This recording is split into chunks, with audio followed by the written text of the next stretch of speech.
You know that feeling when you're in a room full of people, but nobody notices you're there?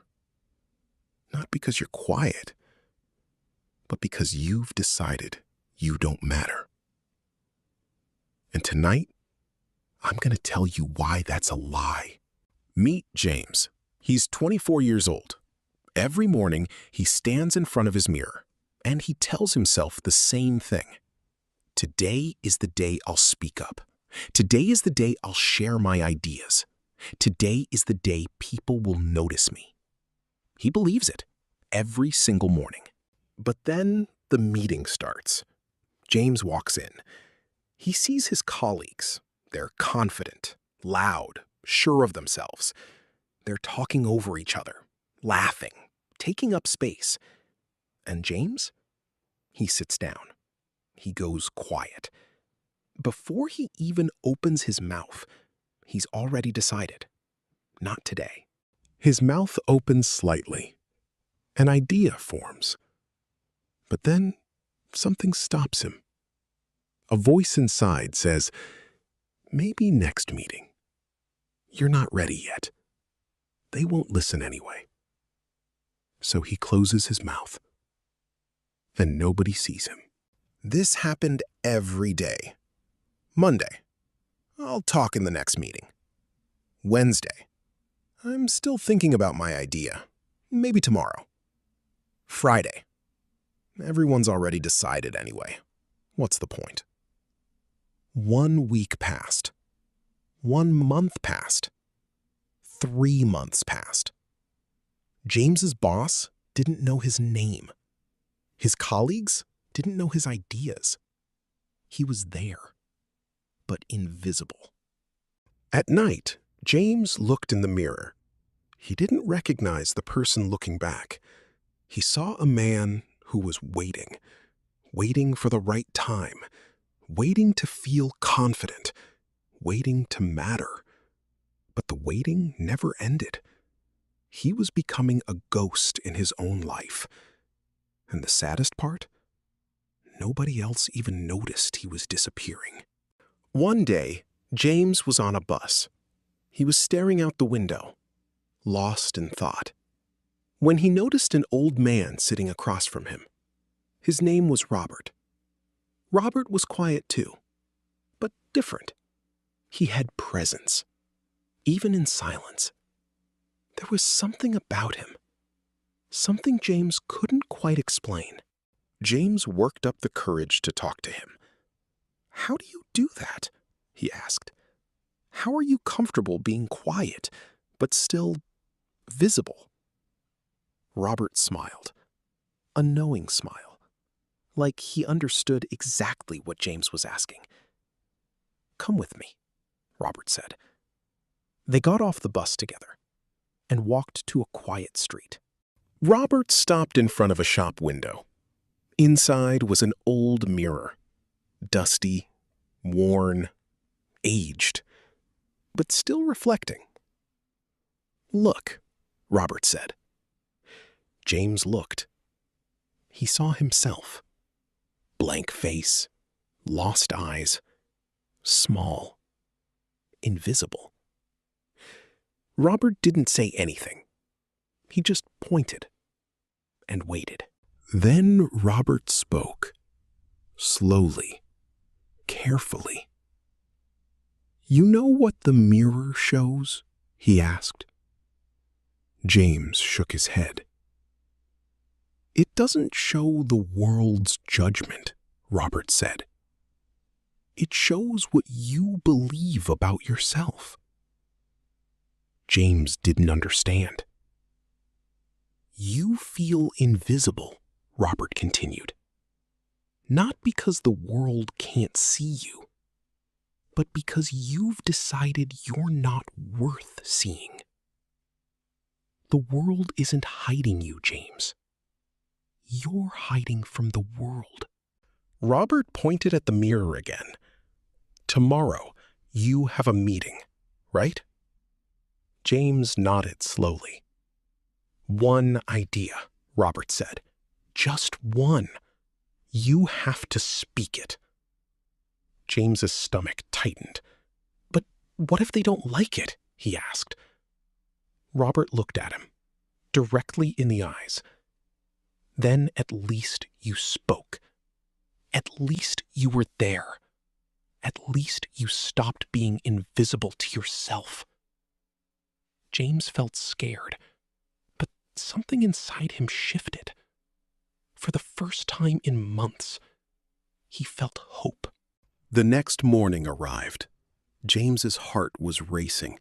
He kept thinking about Robert, about the mirror, about the promise he made. He dressed for work. His hands were shaking slightly. "Just one idea," he whispered to himself. "That's all I have to do." But it felt like everything, because it was. The meeting started. Everyone was talking. Ideas flew across the table. His boss leaned back. "Any other ideas?" he asked. Silence. James opened his mouth. Nothing came out. His colleague jumped in with something.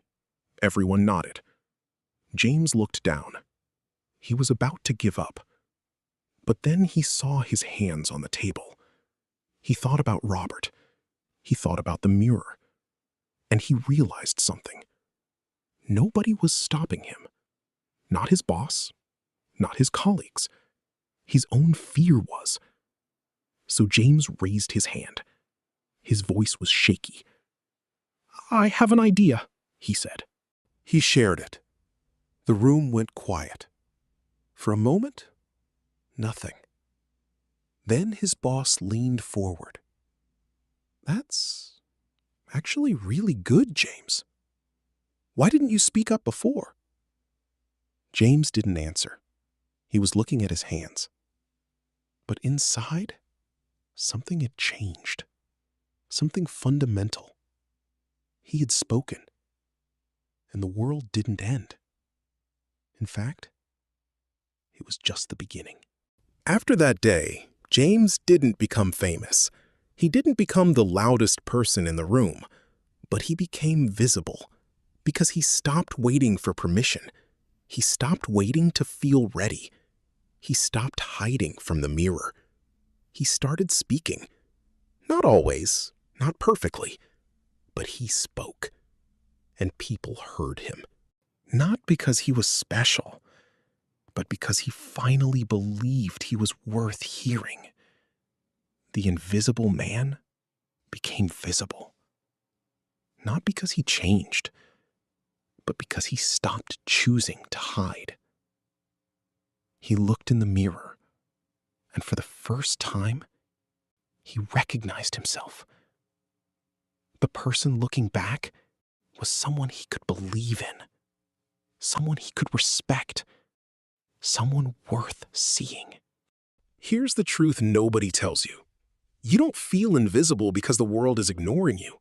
You feel invisible because you're ignoring yourself. In real life, we do this every day. We have an idea but think, it's not good enough. We want to try something but think, I'm not ready. We want to speak but think, they won't listen anyway. And so we become invisible. Not because we are, but because we've decided we are. The mirror shows the truth. It's not about what the world sees. It's about what you see when you look at yourself. Do you see someone worth listening to? Or do you see someone waiting? Because here's what I know. Everyone who's ever felt invisible knows exactly why. They know. And deep down, they know the answer too. Here's what you can do. 1. Look in the mirror tonight. Not at your face, but at your belief about yourself.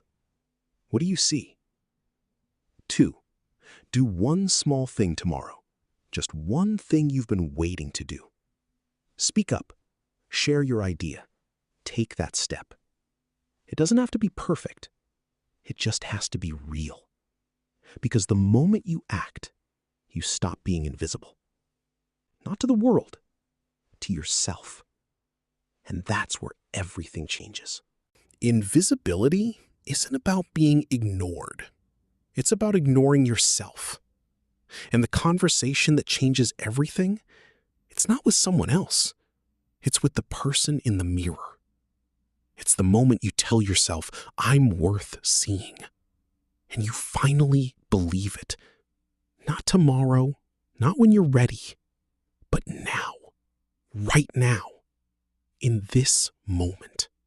If this story spoke to you, if you know what it feels like to hide from yourself, if you've ever stood in a room and felt invisible, please like and share this with someone who needs to hear it. And subscribe, because there are more conversations waiting.